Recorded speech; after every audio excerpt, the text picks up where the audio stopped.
हैं 5, कुछ बच्चों का 5 आ रहा है, कुछ का 8 आ रहा है, तुक्का मार रहे हो क्या? देखो बेटा कितना आएगा, चलो देखते हैं कितना आएगा, 5 आएगा कि 8 आएगा।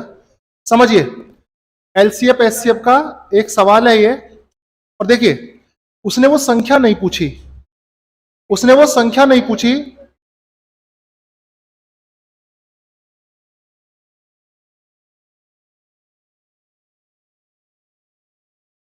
देख रहे हो भाई?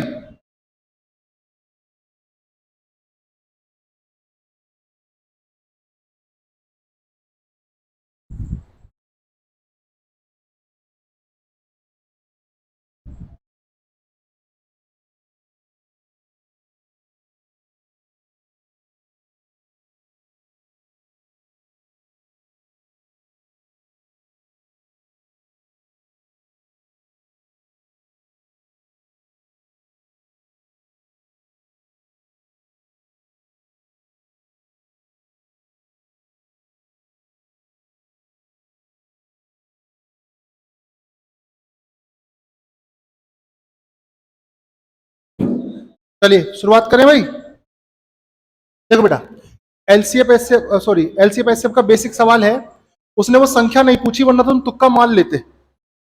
अगर वो संख्या पूछता तो तुम तुक्का मान लेते कि भाग देने पर बराबर बच रहा है कि नहीं बच रहा है। उसने पूछा उस संख्या के अंकों का, अब तुक्के की गुंजाइश नहीं रही, अब आपको सवाल करना ही पड़ेगा। करना भी बहुत आसान है बेटा। एक संख्या क्या है 1305, और दूसरी क्या है बेटा 4665, और क्या है बच्चे? वो कह रहा है वह n वह अधिकतम संख्या है जिससे इसे भाग दें, इसे भाग दें और इसे भाग दें, तो स्थिति में क्या बराबर बचे? शेष बराबर बचे। सही है। अब अगर आपने बेटा एलसीएम एचसीएम पढ़ा हुआ है तो आपको सिखाया गया होगा कॉन्सेप्ट के साथ साथ कि ऐसा क्यों होता है। मैं फिलहाल बता देता हूं होता क्या है। गेट बंद कर दे भाई, ठीक है। मैं बता देता हूं कि ऐसा होता क्यों है। जब क्लास में पढ़ते होगे तो वहां पे बताया भी जाता होगा ऐसा क्यों होता है। तो बेटा वहां पर बताया जाता होगा क्लास में, डिफरेंस देख लीजिए संख्याओं के बीच का। 5 में से 5 गया 0, 6 में से 3 गया बेटा, और 4 में से 1 गया, और सही है। यहां से फिर इसका डिफरेंस देख लीजिए, 5 में से 5 गया 0, 10 में से 6 गया 4, यहां बचा 8, 8 में से 6 गया 2, और ये बेटा कितना 6 में से 4 गया 2, और सही है भाई।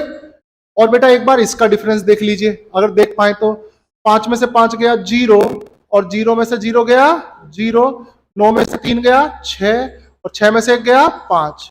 तो बेसिकली मुझे एचसीएफ निकालना है किसका? इसका, इसका और इसका। हालांकि मुझे तो दिखाई दे गया कि ये 1120 का डबल है, ये 1120 का 3 गुना है, और ये 1120 का 5 गुना है। समझ में आ रहा है? साफ साफ दिखाई दे रहा है कि ये 1100। फिर भी अगर किसी को दिखाई ना दे रहा हो, जिसको दिखाई ना दे रहा हो वो निकालना जानता है एचसीएफ। छोटी संख्या से बड़ी संख्या को क्या देते हैं बेटा? भाग। एक बार चला गया बेटा 1200, 2240, कितना बचा भाई 1120। इससे फिर बेटा किसको भाग देंगे? और जब तक भाग देते रहेंगे जब तक रिमाइंडर क्या ना आ जाए 0। तो बेटा इसका और इसका एचसीएफ कितना आ गया 1120, और मनी मन भाग देकर देख लिया 1120 से 5 गुना, 1100 पंजे 5500, 20 पंजे 100। तो बताओ बेटा एचसीएफ क्या आया 1100। तो बड़ी से बड़ी वो संख्या 1120 है जिससे इसे भाग दोगे, इसे भाग दोगे और इसे भाग दोगे, रिमाइंडर क्या आएगा सेम। वो पूछ रहा है बेटा अंकों का योग, तो 1 + 1 + 2 + 0। बताओ बेटा आंसर 4। ये संख्या क्यों नहीं पूछी? कि ऑप्शन से तुक्का ना लगाया जाए। और क्लियर हो गया?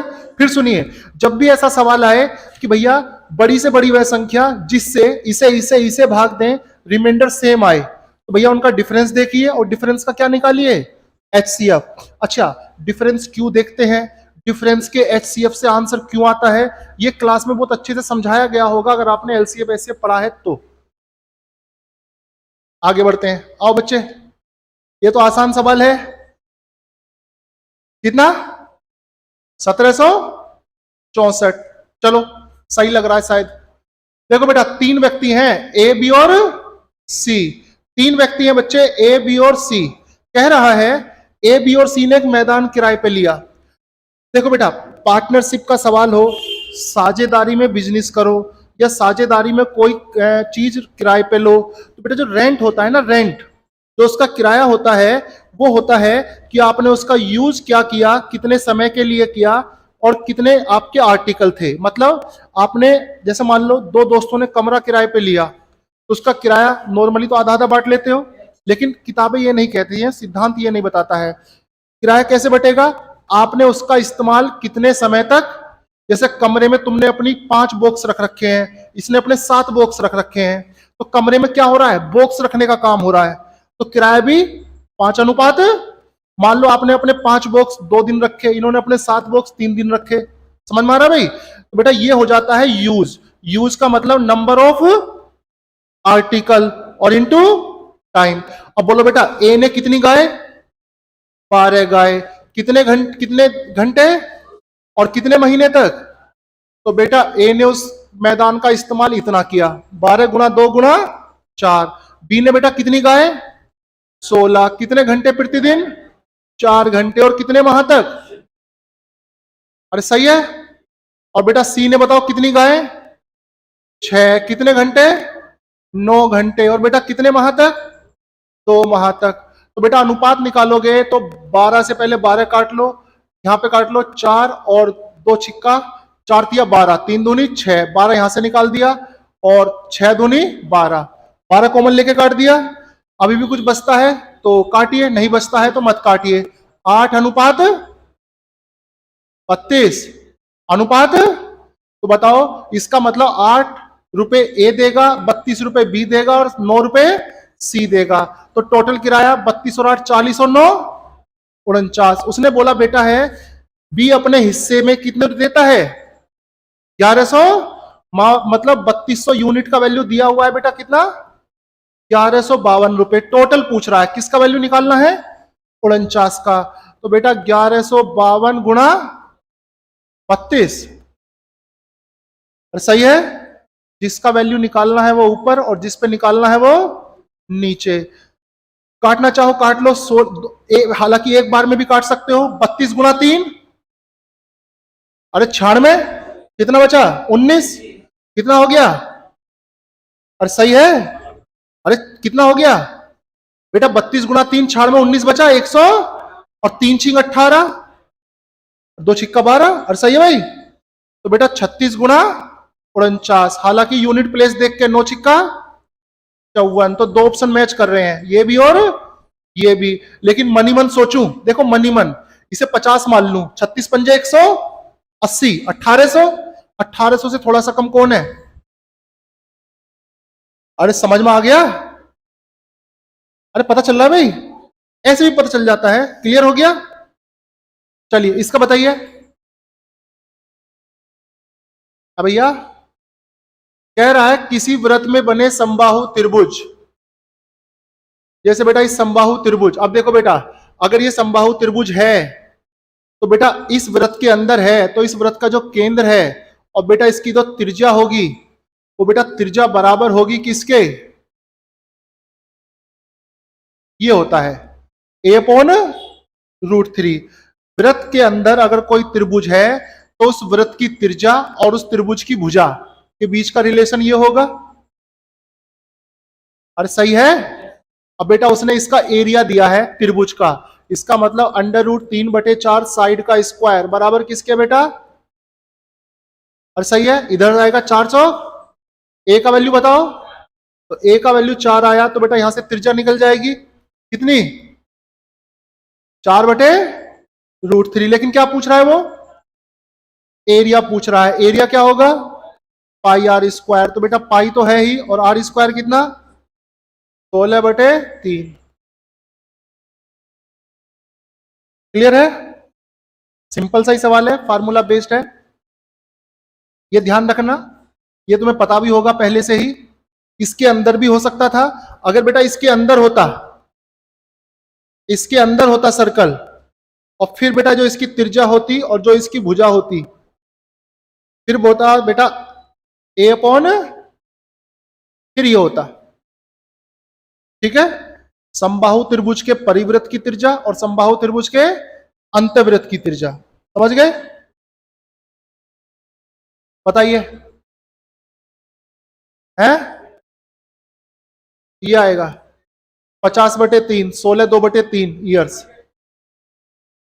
है जी। क्या कह रहे हो? हाँ यही बोला है, यही बोला है, a/2√3। कोई शक? हाँ a/2√3 मतलब इक्विलेटरल ट्राइंगल के सरकम सर्कल की रेडियस होती है त्रिभुज की भुजा अपॉन √3 और उसके इन सर्कल की रेडियस होती है त्रिभुज की भुजा अपॉन 2√3। सही है भाई? क्यों होती है ये तुम पढ़ोगे जब ये पढ़ा होगा कभी। अब देखो बेटा क्या कह रहा है, 1,000 रुपए की राशि पर 5% वार्षिक साधारण ब्याज की दर से निवेश किया जाता है। बात है नहीं? यदि प्रत्येक 10 वर्ष बाद ब्याज को किसमें जोड़ दें? कितने वर्ष बाद? अच्छा बताओ रेट क्या है? तो ये बताओ बेटा, पहले 10 वर्ष में 5% की रेट से ब्याज कितना आएगा? अरे 50% ब्याज आ जाएगा। अरे बोलो भाई। तो बेटा पहले बताओ 1,000 रुपए था और बेटा रेट कितनी है? अच्छा 10 वर्ष है और रेट कितनी है? तो ब्याज कितना? 50%। तो बताओ जुड़ने के बाद कितना हो गया? 1,500 रुपए हो चुका है। लेकिन अपने को करना कितना है? अरे करना कितना है? 2,000 रुपए इसे लेके जाना है। लेकिन ये बताओ पहले 10 वर्ष में ब्याज किस पे मिला? 1,000 रुपए। और 10 वर्ष बाद ब्याज जोड़ दिया, अब ब्याज किस पे मिलेगा? अब 1,500 पे मिलेगा। अब बेटा करना कितना है? तो बताओ कितना ब्याज चाहिए? अरे 500। रेट क्या है? 10% का है भैया? अरे 5% है। तो थका हुआ सा फार्मूला भी लगा देते तो भी सही आंसर आ जाता। साधारण ब्याज 500 बराबर मूलधन 1,500 गुणा दर कितनी? समय बटे। अब बताओ इससे आसान क्या ही हो सकता है? 5 से कितना बेटा? और 5 से t बराबर आ गया 20/3 साल, या t बराबर आ गया 6 2/3 साल। तो बेटा 10 साल पहले 6 2/3 साल ये, तो टोटल टाइम, अरे बोलो। तो भैया टोटल टाइम हो गया 10 + 6 2/3 16 2/, वो यही तो पूछ रहा है आपसे। क्लियर हो गया भाई? इतने आसान सवाल नहीं करोगे तो फिर क्या करोगे बताओ? सबसे बेसिक सवाल था ये आज के एग्जाम का। चलो देखो, देखो बेटा दो स्टेटमेंट दिए हैं। एक देखो, इसको करने के बहुत तरीके हैं, बहुत। मैं आपको बताता हूं, एलजेब्रा का मैक्सिमम क्वेश्चन ऐसा होता है जो आपके आईक्यू लेवल को टेस्ट करने के लिए आता है, नॉलेज को टेस्ट करने के लिए नहीं आता है। ये सवाल ऐसा ही था कि देखते ही पता चल जाना चाहिए था कि उसने इसमें क्या लॉजिक लिया है या वो मेरी क्या चीज देखना चाह रहा है। देखो बेटा, a2 + √3 बराबर है b2 माइनस, और बराबर किसके है? इसका मतलब बेटा a2 + √3 बराबर किसके बेटा? अरे 1 के है। और बेटा a बराबर किसके? 1/2 + √3। अब देखो बच्चे, बहुत सारे बच्चे क्या करेंगे, इसी कैलकुलेशन में मजा लेना शुरू कर देंगे कि अच्छा आप कैलकुलेशन करेंगे अच्छे से।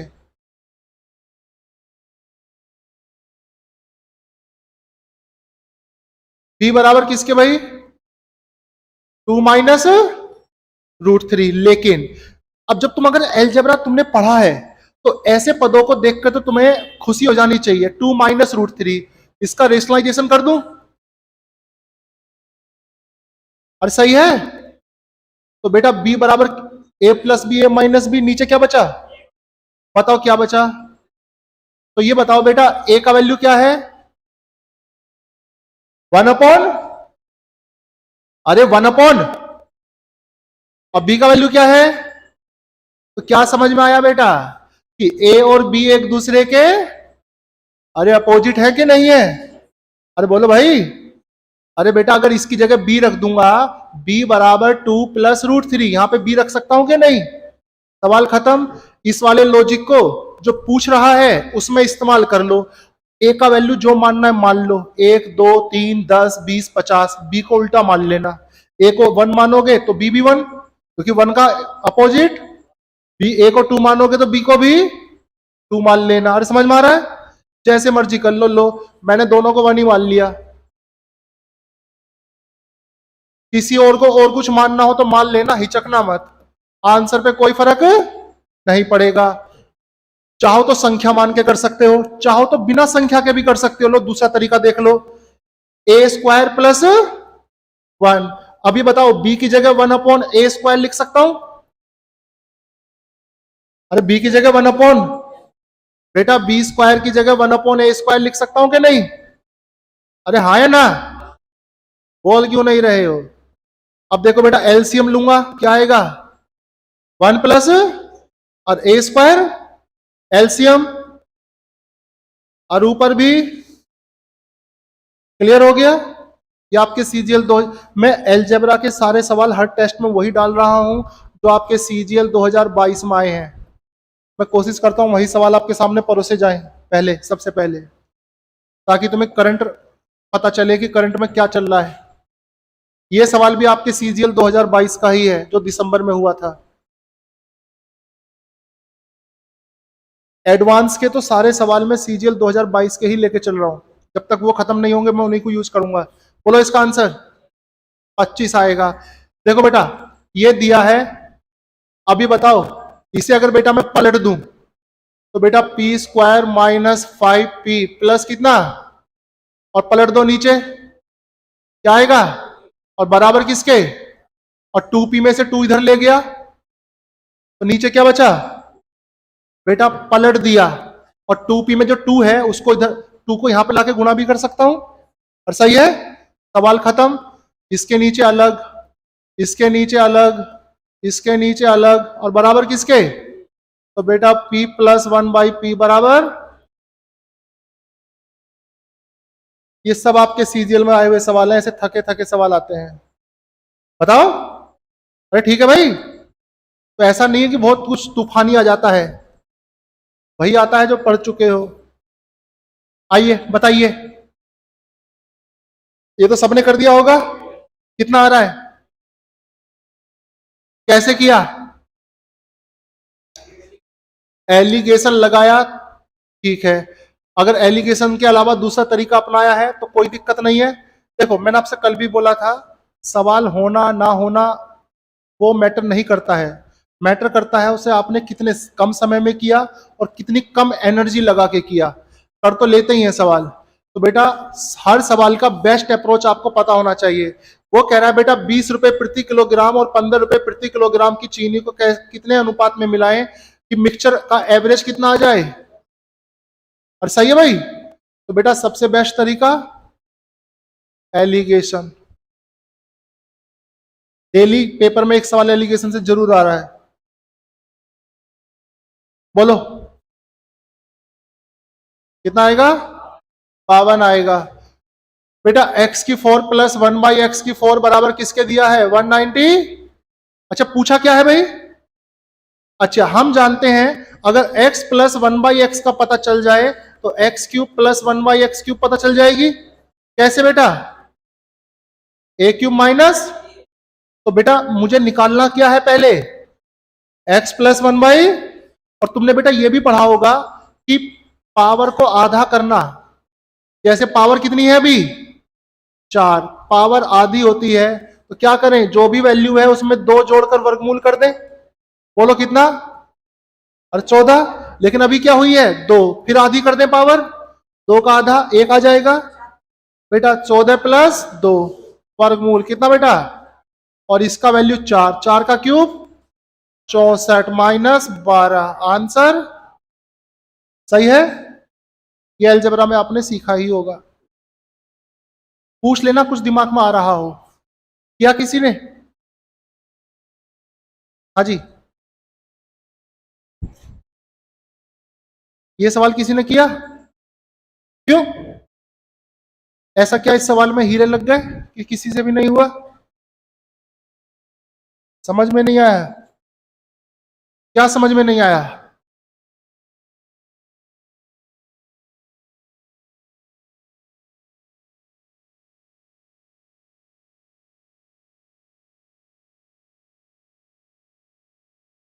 चलो देखो, समझ में नहीं आया तुम्हें, समझना बहुत आसान है। सबसे पहली बात तो ये क्या है? लीटर। क्या है? लीटर। और ये क्या है बेटा? तो यूनिट सेम करनी आनी चाहिए। और बोलो, तो बेटा ध्यान रखना, 1 लीटर बराबर होता है 1000 घन सेंटीमीटर। आज के बाद ध्यान रखना, ये काफी बार पेपर में इस्तेमाल होगी यूनिट। 1 लीटर बराबर सेंटीमीटर में कितना वॉल्यूम क्रिएट होता है?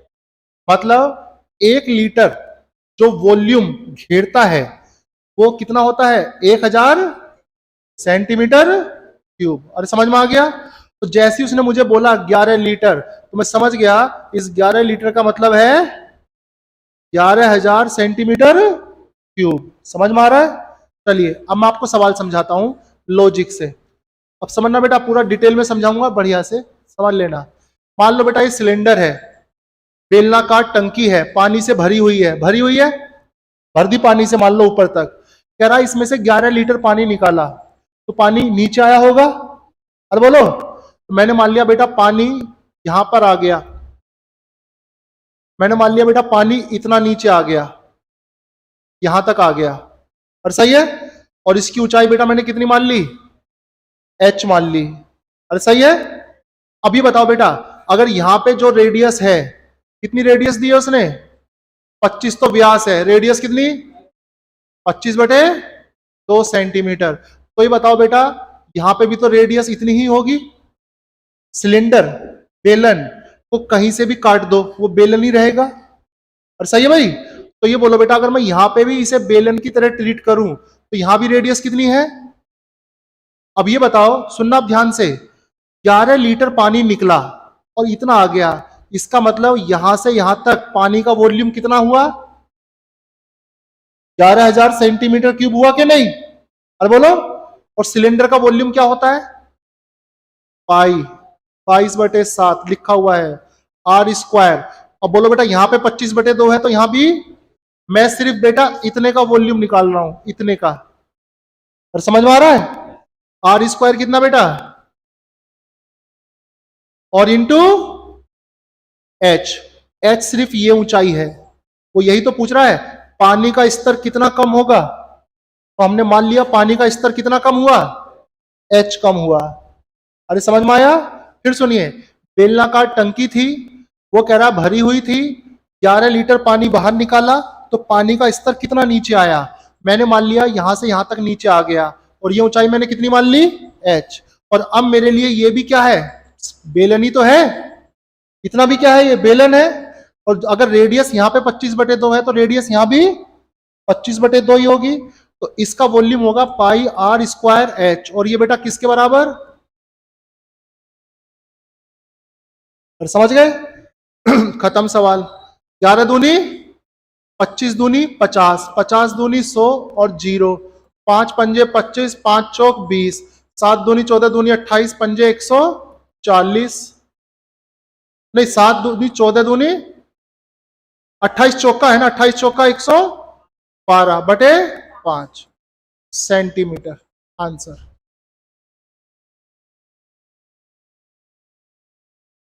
क्लियर है? आ जाएगा ग्रुप में, बताइए क्या किसी ने है? ये आ रहा है आपका डी? चलो, और किसी का कुछ आ रहा है? 4800। चलो देखते हैं, मेरे हिसाब से 4800, चलो देखते हैं, मुझे नहीं लग रहा है 4800 आएगा, मुझे लग रहा है इसका आंसर शायद 4500 है, हालांकि मैं कंफर्म नहीं हूं, करके देखेंगे, सही है। लेकिन मेरी याददाश्त के अकॉर्डिंग इसका आंसर 4500 है। चलो देखते हैं, छोड़ो। सवाल समझना बेटा, बहुत ही बढ़िया सवाल है और बहुत ही आसान है, बहुत ही आसान है और बढ़िया भी है। 3 व्यक्तियों की कुल आय कितनी है भाई? 15,000। ये क्या है? 3 व्यक्तियों की कुल आय है। अब समझना, देखो कितना आसान है ये सवाल। अच्छा, ये व्यक्ति अपनी अपनी आय का कितना खर्च करते हैं? 20%। और चलिए 3 व्यक्ति हैं, समझना भाई, पहला व्यक्ति ये, दूसरा ये, तीसरा ये। तो बेटा उसने इनके खर्चे का दिया है, पहला व्यक्ति, दूसरा व्यक्ति, तीसरा व्यक्ति। बेटा इनका खर्च बताया है उसने, खर्च मतलब एक्सपेंडिचर। बोलो बेटा पहला व्यक्ति कितना खर्च करता है? 20%। मैं बिल्कुल तरीके से समझाऊंगा, अच्छे से तसल्ली से। जिस क्वेश्चन में मुझे उम्मीद होती है कि भाई ये अच्छे से आप समझ सकते हैं, उसको मैं बेसिक से समझाता हूं। जो सवाल किसी कॉन्सेप्ट से जुड़ा हुआ रहता है, जिसको 2 मिनट में समझाया नहीं जा सकता, उसको मैं बता देता हूं ऐसे होता है। समझना जब आप चैप्टर कभी पढ़े होगे या पढ़ोगे भविष्य में। 20%, ये कितना बेटा? 25%, और ये 40%। ये है बेटा इनका खर्च। और बेटा इनकी बचत का अनुपात दिया हुआ है, समझना है पूरी टाइप है प्रॉपर। एक टाइप है इनकम एक्सपेंडिचर की, कितना बेटा? 16, 12 और 9। अब देखना बच्चे ध्यान से, जब भी ऐसा सवाल आएगा वो आपके साथ क्या चालाकी करेगा मैं आपको बताता हूं। खर्च अगर प्रतिशत में बता रहा है तो बचत किस में बता रहा है? तो वो क्या करेगा, अगर खर्च का परसेंटेज दे रहा है तो बचत अनुपात में बचत बताएगा। अगर बचत का परसेंटेज दे रहा होता तो अनुपात में खर्च बताएगा। मतलब बचत और खर्च, क्योंकि बेटा आप जानते हैं आय बराबर इनकम बराबर होती है क्या? खर्च प्लस, अरे खर्च प्लस बचत होती है कि नहीं? तो बेटा किसी एक को देगा प्रतिशत में और दूसरे को देगा अनुपात में। ये प्रतिशत में है तो ये अनुपात में रहेगी, और ये प्रतिशत में है तो ये अनुपात में रहेगी। क्यों? क्योंकि उसे पता है कि बच्चा इन दोनों का आपस में घुल मिलके इनकम पे पहुंच ही जाएगा। कैसे पहुंचेगा? अब देखो कितना आसान है इनकम पे पहुंचना, क्योंकि बेटा मुझे बतानी है उनकी आय, और मुझे दी भी क्या है? तो इन दोनों का इससे और इससे तो कोई लेना देना है ही नहीं। चलो आय पे आते हैं। अब देखना बेटा कितना बढ़िया ये सवाल है। अब ये बताओ, इस दुनिया का कोई भी व्यक्ति अपनी इनकम का कितना परसेंट खर्च कर रहा है? 20% किसका खर्च कर रहा है? अपनी इनकम का। तो बचा कितना रहा होगा? अरे इसका मतलब 80% बचा रहा होगा, और 80% बचत किसके बराबर है? तो इसका मतलब उसकी इनकम का 80% 16 हुआ। अरे बोलो भाई, और 80% अगर 16 है तो बेटा 100% 20 रहा होगा। मनी मन में कैलकुलेट कर लिया, 80% बराबर 16, और सही है भैया? तो 20% 100% बराबर, अरे कैसे किया पता चला? फिर भी ना पता चला हो तो कहीं कोना पकड़ लेना कि इधर 80% बराबर 16, तो 100% बराबर 16 गुणा 100 बटे 80। 20 से 4 बार, 20 से 5 बार। अरे आ गया भाई? बोलिए। देखो ऐसे जाते हैं आय पे। अभी बताओ बेटा दूसरा व्यक्ति अपनी इनकम का कितना परसेंट खर्च कर रहा है? पीछे 25% खर्च कर रहा है, लेकिन ये क्या है? तो बचत को बचत से ही तुलना किया जाएगा। तो 25% खर्च कर रहा है तो बचत 75% कर रहा होगा, और 75% बचत अनुपात में किसके बराबर है? तो उसका मतलब उसकी इनकम का 75% 12 यूनिट है। बोलो भाई। और किसी की इनकम का 75% अगर 12 रुपए है या 12 इकाई है तो बेटा 100% 16 रहेगी। बोलो भाई। बोलो बेटा 40% खर्च कर रहा है तो बचा कितना रहा है? और 60% बराबर, तो बेटा 100% बराबर 15। कुछ कटेगा तो नहीं कटेगा। तो ये हो गया बेटा आपका 16, 15, 31, और टोटल कितना? तो बेटा पहले व्यक्ति की आय 20, दूसरे की 16, तीसरे की टोटल इनकम, और वो कितनी दे रहा है टोटल इनकम? 15,000। कितने गुना बेटा? किसकी पूछ रहा है?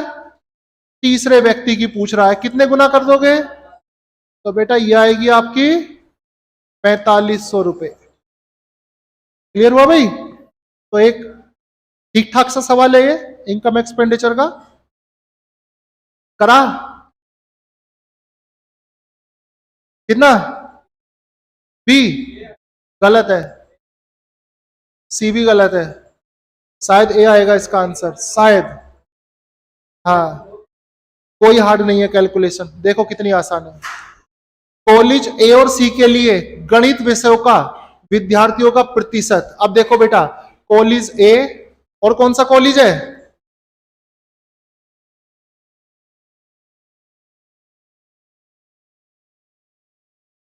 हाँ भाई, कौन सा कॉलेज है?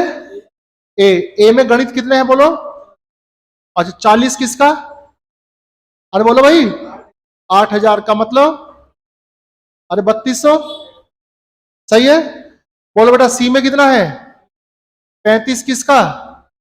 तो 15 पंजे 75, 5250 टोटल विद्यार्थी। अब बेटा किस पर?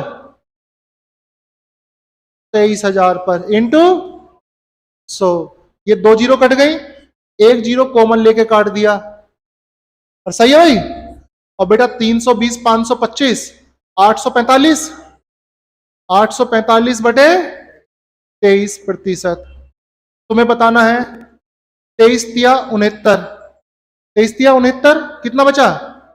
अरे 15, और 20 पंजे कितनी बार? 20 छिक्का 120, 3 छिंग 18, तो 138, 6 बार जाएगा, सही है भाई। तो ये तो ऑप्शन दोनों ऐसे ही गलत हो गए। अरे 36 पॉइंट समथिंग, अरे समझ गए?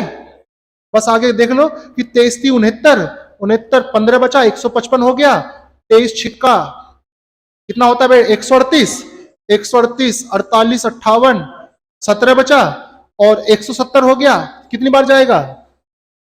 तो कहां कैलकुलेशन है भाई? ये कैलकुलेशन है, इतनी भी बस की नहीं है तो क्यों पढ़ रहा है?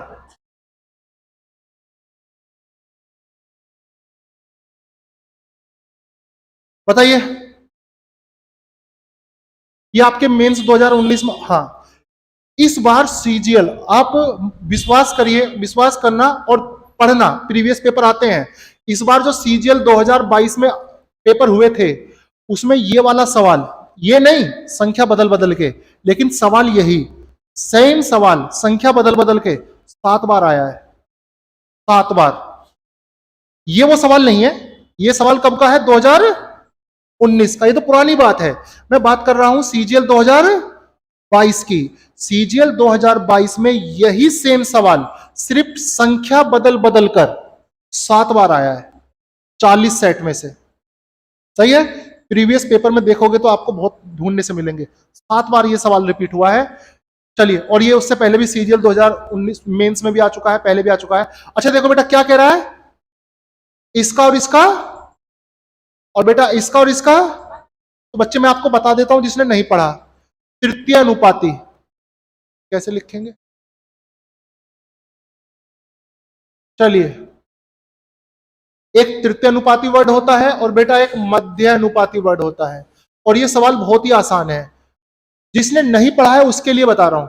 अगर बेटा ए और बी का तृतीय अनुपाती निकालना हो, ए और बी का क्या निकालना हो, तो बेटा आगे वाले का स्क्वायर करके पीछे वाले से भाग देना होता है। और अगर बेटा ए और बी का क्या निकालना हो, तो बेटा ए और बी को गुणा करके वर्गमूल करना होता है। ये है बस। अगर किन्हीं दो पदों का तृतीय अनुपाती निकालना हो तो दूसरे पद का स्क्वायर करके पहले से भाग दे दीजिए, और अगर किन्हीं दो पदों का मध्य अनुपाती निकालना हो तो उन दो पदों को आपस में गुणा करके क्या कर लीजिए? वर्गमूल कर लीजिए। अरे सही है। चलिए आइए, तो बेटा बताओ बेटा दूसरा पद क्या है? तो 0.8 का स्क्वायर करेंगे और बेटा किससे भाग देंगे?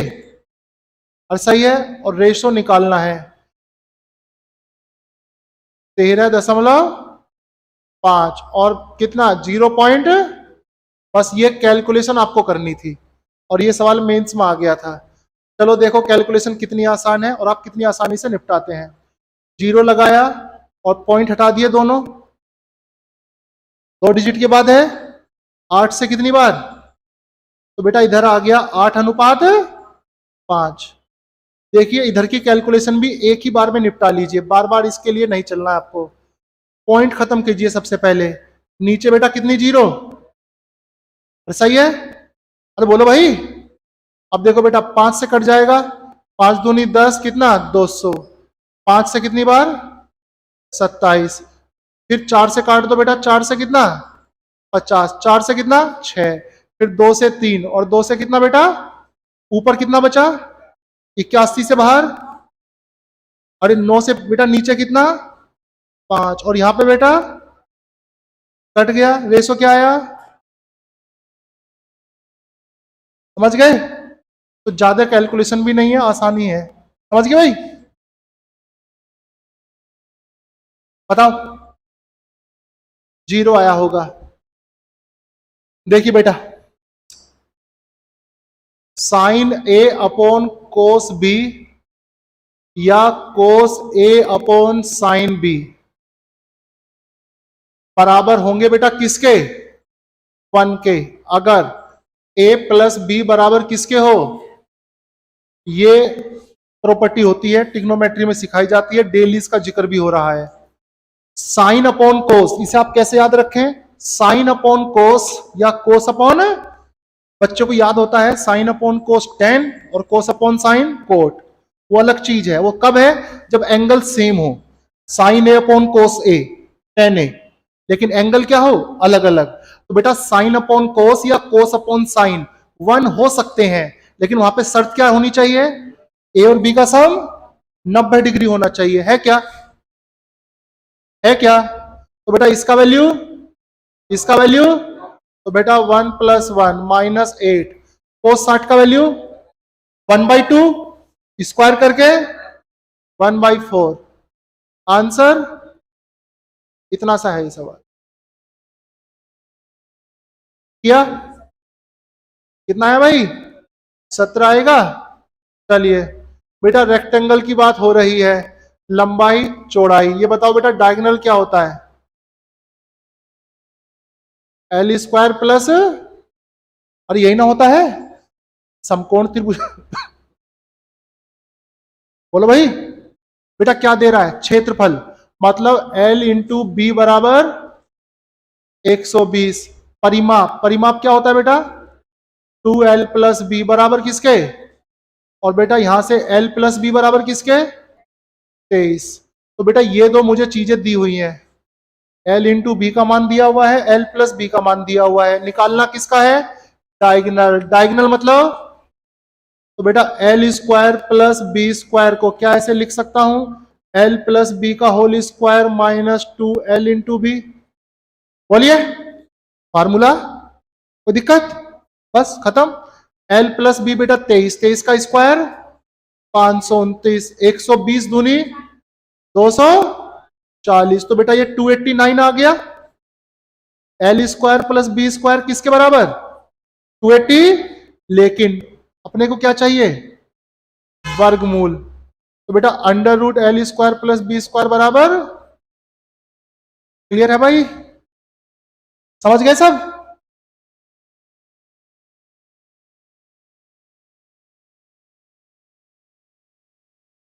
बताओ किसी ने किया है सवाल,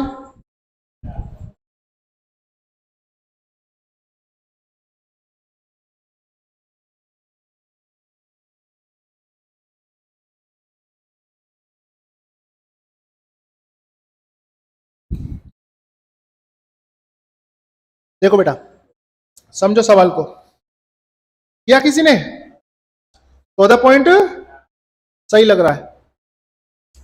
देखो बच्चे बहुत ही बेसिक प्रॉपर्टी पर सवाल है, ज्योमेट्री की, सर्कल की।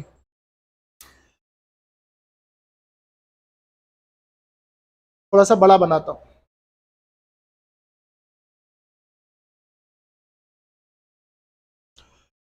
वो कह रहा बेटा एक सर्कल है, सेंटर O है, और ए बी क्या है इसका, और व्यास है तो O से पास हो रहा होगा, और बोलो फिर वो कहता है ए बी को बिंदु P तक बढ़ाया गया, लो बेटा ये P रहा, और PO कितना है बेटा, PO 16 पॉइंट, चलो इसे बाद में देखेंगे। PQR एक ऐसी छेदक रेखा है जो वृत्त को Q और R पे काटती है, PQR, तो P से शुरू हुए और Q और R, तो वृत्त को Q पर काटा और किस पर काटा, और सही है। ज्योमेट्री जब पढ़ोगे तो ऐसे ऐसे 80 सवाल करोगे, और जब ऐसे 80 सवाल करोगे ना, तो सवाल की पहली 2 लाइन पढ़ते ही पता चल जाएगा आगे सवाल का डायग्राम कहां जाने वाला है। सवाल की ज्योमेट्री और मेंसुरेशन, खास तौर से ज्योमेट्री एक ऐसा टॉपिक है, अगर आप उसमें एक्सपर्टाइज चाहते हैं तो हर टाइप के 50-60 सवाल कीजिए। उससे फायदा क्या होता है, प्रैक्टिस तो होती है, उससे जबरदस्त फायदा ये होता है क्योंकि ज्योमेट्री के सवाल डिपेंड करते हैं डायग्राम पर। किस पर? देखो प्रैक्टिकली बात बता रहा हूं आपको, ज्योमेट्री का सवाल अगर डायग्राम खुद ही बना के दे दे तो बात अलग है, वरना 80% सवालों में डायग्राम बनाना पड़ता है, और डायग्राम बनाना एक कला है, और वो कला आएगी आपको कब, जब आप हर तरह के सवालों के कम से कम 50-60 सवाल प्रैक्टिस करोगे, तो धीरे धीरे आपका माइंड यूज टू हो जाता है लैंग्वेज पढ़ते पढ़ते डायग्राम बनाने में। समझ में आ रहा भाई? अगर किसी बच्चे को सवाल पढ़कर डायग्राम बनाना नहीं आता, उससे सवाल हिल नहीं सकता, हिलेगा ही नहीं। इसे पढ़ के कुछ नहीं पता चलने वाला, किसको किससे गुणा करना है, किसको किससे भाग देना है। हमेशा ज्योमेट्री की सारी प्रॉपर्टी डायग्राम से कनेक्टेड होती है, थ्योरी से कनेक्टेड नहीं होती है, ये ध्यान रखना भाई अपने आप। तो पी क्यू आर एक छेदक रेखा है, पी क्यू बराबर कितना 12, और पी आर बराबर कितना, तो बेटा पी आर, तो बेटा ये 7.2 हो गया। तूने इसका डबल दे दिया था क्या आंसर है? ऐसे नहीं किया है ना, उत्तर हो सकता है वही आ रहा हो लेकिन ऐसे नहीं होता है, समझ गया? हो सकता है तुक्का लग गया हो लेकिन ऐसे नहीं हो रहा है। अच्छा देखो बेटा, इसकी रेडियस कितनी मान ली, तो बेटा ये भी कितनी, अच्छा पी ओ बराबर किसके है 16 पॉइंट, तो बेटा यहां से यहां तक 16.8, यहां से यहां तक 16.8, तो यहां से यहां तक 16.8 माइनस, अरे समझ गए भाई? अब देखो बेटा, ज्योमेट्री की एक प्रॉपर्टी होती है, ज्योमेट्री की एक प्रॉपर्टी होती है, मैं आपको ये बता देता हूं, या छोड़ो इसी पेज पे बता देता हूं, वरना फिर तुम ऐसे करोगे। बेटा प्रॉपर्टी ये होती है कि अगर दो जीवाएं अगर दो जीवाएं किसी वृत्त की एक दूसरे को बाहर काट रही हो, अगर किसी वृत्त की दो जीवाएं एक दूसरे को बाहर काट रही हो, जीवा समझते हो, ऐसी रेखा जो वृत्त को दो बिंदुओं पर काटे, जैसे इसके अकॉर्डिंग बताऊं पी बी ए क्यू और आर। तो बेटा अगर किसी वृत्त की दो जीवाएं बाहर बिंदु पे काट रही हो और वृत्त की सबसे बड़ी जीवा तो उसका व्यास ही होती है, ये भी जीवा ही है, तो बेटा रूल ये होता है इंटरसेक्शन पॉइंट से, कटान बिंदु से दोनों सिरों तक की लंबाई का मल्टीप्लाई, मतलब इंटरसेक्शन पॉइंट से कोड का एक सिरा इंटू इंटरसेक्शन पॉइंट से उसी कोड का दूसरा सिरा, मल्टीप्लाई में बराबर होगा इंटरसेक्शन पॉइंट से दूसरी कोड का एक सिरा और दूसरा सिरा। और समझ में आया भाई? ये बहुत ही बेसिक प्रॉपर्टी है, तो वही लगा देंगे। तो देखो बेटा P इंटू ए, अभी बताओ बेटा यहां से यहां तक कितनी थी 16 पॉइंट, बेटा यहां से यहां तक 16.8 थी, और यहां से यहां तक कितनी है, तो बेटा ये हो गया 16.8 प्लस आर, और बेटा यहां से यहां तक 16.8 माइनस आर। अरे पता चल रहा है? बोलो भाई, बराबर यहां से यहां तक 12 और 7 और कितना बेटा, यहां से आ जाएगा बेटा 16.8 का स्क्वायर माइनस बराबर 12 दूनी 24, 2 12 निम्मा 108 और 2 110 11, और 12 एकम 12 और 11 भैया तो 230.4। आगे सोल्व कर लो इसे, 168 का स्क्वायर बताओ, बोलो भाई, कर सकते हो, मैंने तुम्हें सिखाया हुआ है।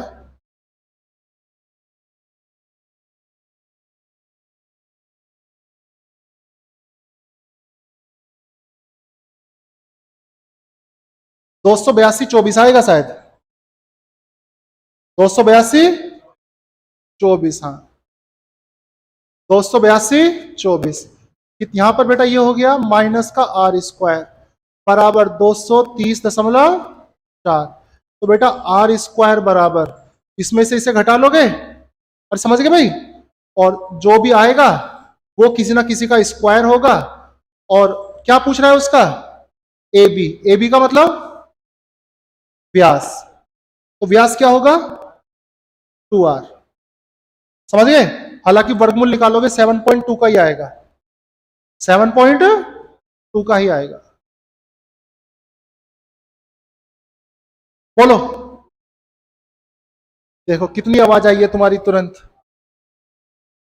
ऐसे सवालों को देख के तो तुम्हें खुशी हो जाती होगी। हैं? मान लिया बेटा सीपी कितना, बोलो एमआरपी कितना, 120, और डिस्काउंट कितना, और डिस्काउंट एमआरपी पे जाता है तो 10% डिस्काउंट, इसका 10% 12। कितने की चीज बिकी? 108 की। खरीदी कितने की? तो बेटा प्रॉफिट सीधे सीधे, सही है भाई?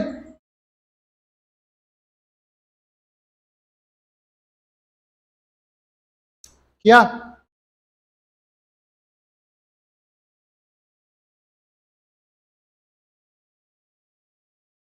बताइए? 2015 के मेंस में आया था ये सवाल, बहुत ही आसान है। हालांकि मैं करके बता देता हूं बेटा।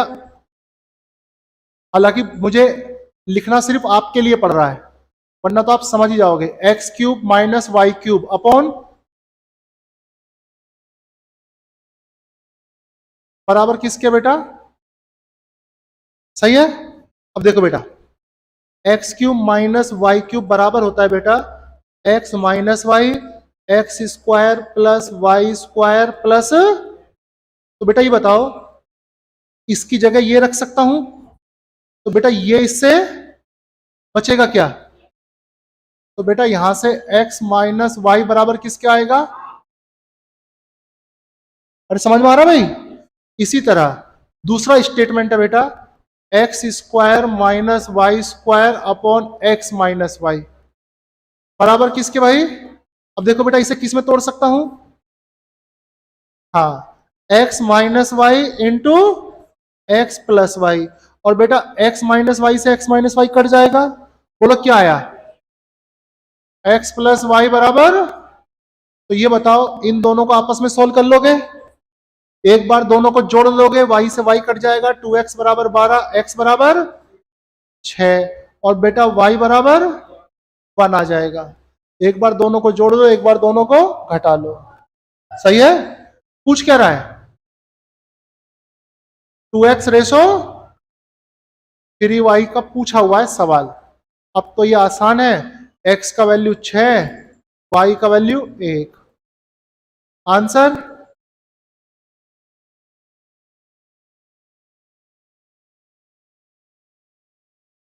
क्लियर है भाई?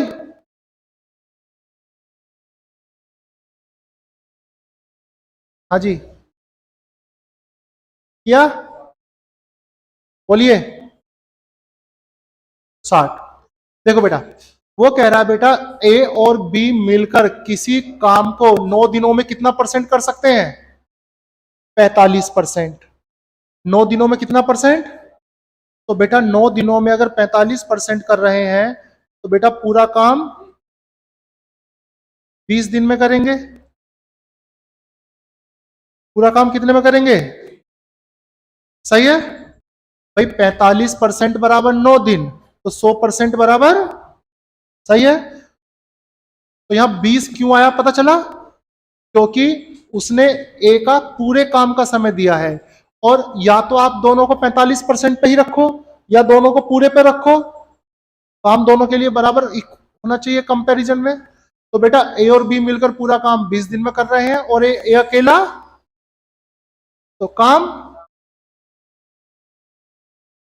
ये 2 किसकी क्षमता है? और ये 3। तो बेटा बी की जो एफिशिएंसी है वो कितनी आई? और बेटा जब बी काम करेगा तो अपनी क्षमता से कितने दिन लगाएगा? क्लियर हुआ? बोलिए।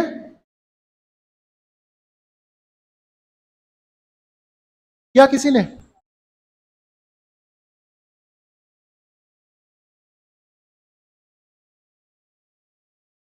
किसने किया है?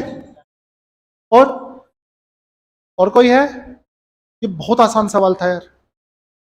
बहुत ही आसान था, बस आपको थोड़ी इसे तसल्ली से 2 बार पढ़ना था।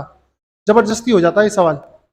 देखो बेटा क्या कह रहा है, बस तसल्ली से 2 बार पढ़ना था। 13 से विभाजित करने पर शेषफल, अच्छा बताओ 13 से विभाजित करने पर शेषफल 1 है, इसका मतलब वो संख्या 13 या 13 के किसी मल्टीपल से 1 ज्यादा रही होगी।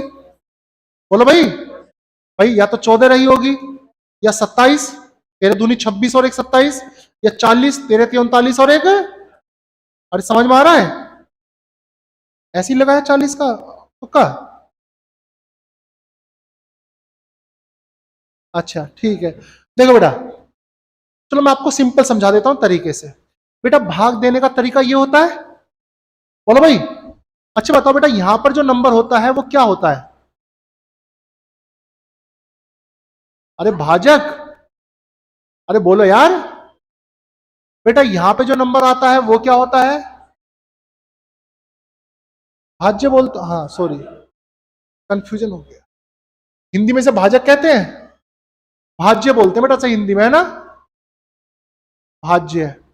और इसे बोलते हैं डिवाइजर, है ना, भाजक, सॉरी भाजक, भागफल। और यहां पर जो होता है बेटा वो क्या होता है?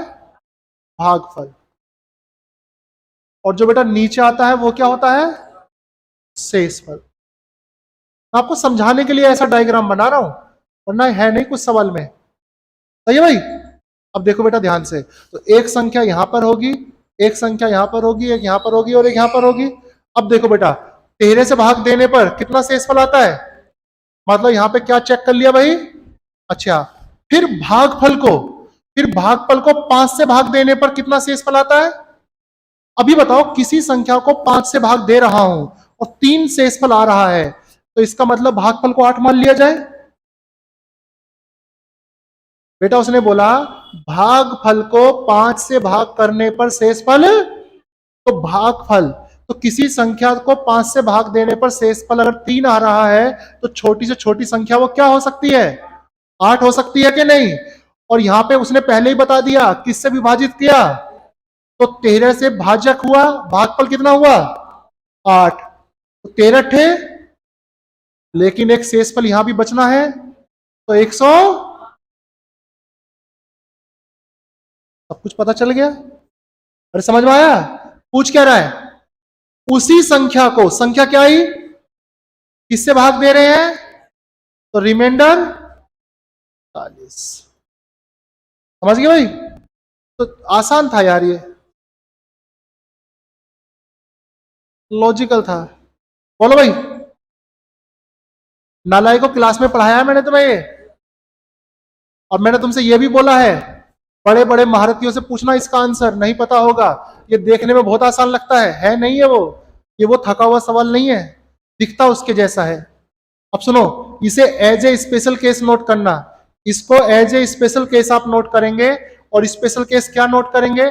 आज के बाद जब भी अनंत पदों तक ये सिमेट्री जा रही हो, एक्स, एक्स स्क्वायर, फिर एक्स की पावर 3, फिर एक्स की पावर 4, और कहां तक जा रही हो, और समझ गए भाई? तो ऐसे सवाल का आंसर हमेशा बेटा एक्स स्क्वायर आएगा। क्या आएगा? एक्स स्क्वायर आएगा। क्यों आएगा? क्लास में जब पढ़ाया था तो सिखाया था, पूरा 2 पेज भर के समझाया था कि यह आंसर क्यों आता है। पढ़ा रखा है मैंने, ये दूसरे असाइनमेंट में है इंडिसेस के। समझ रहा भाई? तो ऐसा क्यों होता है वो मैंने क्लास में सिखाया हुआ है, आप इसे डायरेक्ट याद रखिए। आज के बाद जब भी सवाल इस सिमेट्री पे हो, तो आंसर सीधा क्या लगाओगे? अच्छा, अब x की जगह क्या है यहां पर, तो 2 का स्क्वायर, 2 की क्यूब चल रहा है, और यहां पे 3 होता तो 9, 27, 5 होता तो 25, 125, 625। सही है भाई? और क्लियर है? तो यहां पे जो भी नंबर होगा उसका स्क्वायर 4। और समझ गए? ध्यान रखेंगे इसे आप, सब पढ़ाया हुआ है। बोलो, ये भी पढ़ाया हुआ है क्लास में। 0 नालायक को 2 होगा। तुम्हारे असाइनमेंट का सवाल है, तुम्हारे असाइनमेंट का ही सवाल है ये, नंबर ऑफ जीरोस असाइनमेंट का सवाल है ये, ऐसा नहीं है कि बहुत भारी भरकम सवाल है। बेटा जीरो, ये बताओ बेटा जो जीरो होता है ये बेटा डिपेंड करता है किस पर? पेयर पर। किसके पेयर पर? 2 और 5 के। मतलब किसी गुणनखंड में, किसी मल्टीप्लाई में कितने जीरो आएंगे, ये 2 और 5 के पेयर पर डिपेंड करेगा। चलिए आते हैं इस पर। बेटा ये बताओ 8 की पावर 121 क्या ले लें कॉमन? बोलो बेटा क्या बचा? 3 की पावर 221 क्या ले लें कॉमन? बोलो बेटा क्या बचे? 3 का स्क्वायर -3 माइनस 8 का पावर 121 तो है ही, 8 का स्क्वायर 64 में से 9 घटाओ, अरे 55 आया। 3 का पावर 221, 9 में से 4 घटाओ। अब देखो इसके अंदर 2 के बहुत सारे फैक्टर हैं, इसके अंदर 11 गुणा 5 का एक फैक्टर ये रहा, 5 का एक फैक्टर ये रहा, और 2 के फैक्टर इसमें, तो बताओ कितने पेयर बने? 2। तो बेटा नंबर ऑफ जीरोस भी कितने? नालायक तुमसे सवाल नहीं हो रहा है तो डूबो फिर, एटलीस्ट वो बच्चे जो क्लास में पढ़ चुके हैं इस टॉपिक को। ये तो निपटा दिया होगा, फालतू का सवाल है। एक्स का वैल्यू, वाई का वैल्यू, तो भैया 5 गुणा 3 माइनस 2 गुणा 4, 7 गुणा 3 प्लस 2 गुणा, तो 15 में से कितना गया? कितना? और 21 और 14, 3 है ना ये, और 4 दूनी 21 और 8 29। सही है भाई?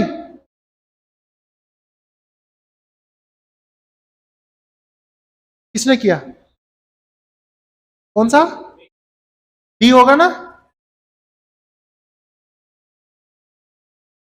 अरे यही होगा, मुझे नहीं पता, मैं तो तुम्हारे कहने से लगा रहा हूं। चलो देख लेते हैं। देखो बेटा, देखो बहुत ही आसान है। ए बी से कितने परसेंट कम है? अरे ए बी से कितने परसेंट कम है? मतलब ये 100 तो ये 80, तो अनुपात, अरे 4:5 आया। बोलो भाई, ये बताओ बेटा सी डी से कितना अधिक है? अरे बोलो यार, सी डी से कितना अधिक है? मतलब ये 100 तो ये 130, अनुपात, अरे 13:। अच्छा, फिर कह रहा है बेटा डी ए से कितना कम है?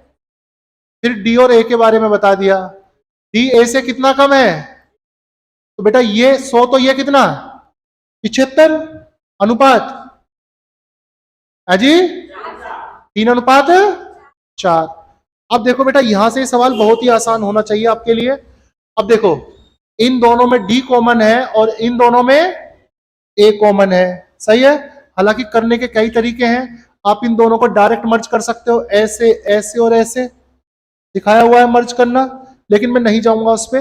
हो सकता है बहुत सारे बच्चों ने वो टेक्निक ना सीखी हुई हो, मैं सिंपल तरीके से समझाता हूं आपको किताबी मेथड से। बेटा इस वाले अनुपात में, इस वाले में और इस वाले में क्या कॉमन है?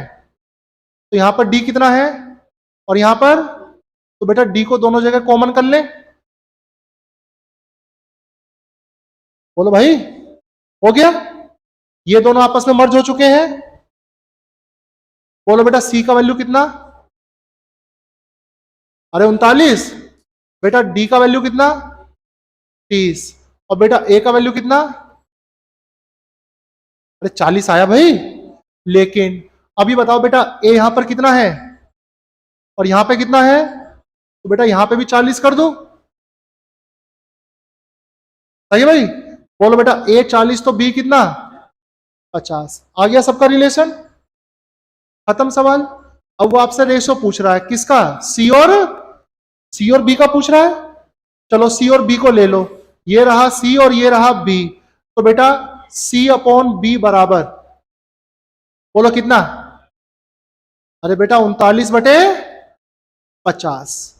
अब देखो इसका आंसर ये हो सकता था, इसका आंसर ये हो सकता था कि यहां लग गया 0.5 से भाग दे दूं फिर मैं, सही है। लेकिन मैंने देखा, चलो अगर देखो मैं इसको भाग देना भी चाहूं, देखना बच्चे ध्यान से, मैं इसको भाग देना भी चाहूं तो 0 से यहां पॉइंट लग गया, और कितना भाई पॉइंट लगा के 5 सत्ते और 5 अट्ठे, तो बेटा C बराबर 0.78। बस यही आंसर है इसका। ऐसे भी सोच सकते हो। 100 बना देते, फिर 2 डिजिट के बाद पॉइंट जाता। सही है और क्लियर है भाई? अरे कर लोगे? बताओ। बहुत आसान सवाल है। 10 विद्यार्थियों का टोटल औसत कितना है? 12 दशमलव। टोटल बताओ। 20 विद्यार्थियों का कितना है बेटा? कितना? 200। अरे क्लियर है? तो बेटा टोटल 30 का, 10 ये और 20 ये, 30 का टोटल बताओ। तो बेटा एवरेज 387/30। 3 एकम 3, 3 दूनी 6 और 3 निम 27। 12 पॉइंट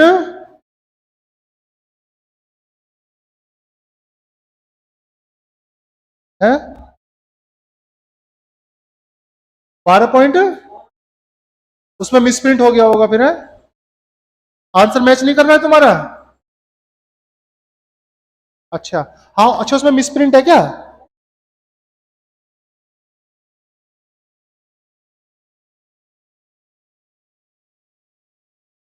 क्लास में करेक्शन नहीं करवाया था?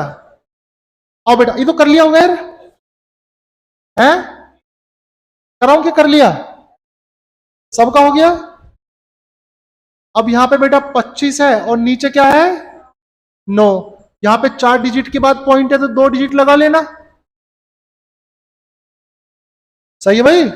अब फिर पॉइंट से पॉइंट, अब यहां भी 2 डिजिट के बाद है, यहां भी 2 डिजिट के बाद है, तो 9/36। सही है? ऊपर से बाहर, नीचे से, यहां से, यहां से कर लिया होगा। 25/3। समझ गए? तो ये था बेटा आज का डिस्कशन। आज के डिस्कशन में एक सवाल ये आपके पास होना चाहिए स्पेशल केस में, एक ये, एक ये, और खैर ये तो डेली आ ही रहा है। एक मध्यानुपाती वाला ये स्पेशल सवाल आपके पास बहुत बार आया है सवाल। तो जो अच्छे सवाल है बेटा उनको नोट कर लिया करो। एक ये है। चलिए बताओ किसने किसके कितने सही हुए, अपने आप बताओ चलो ईमानदारी से।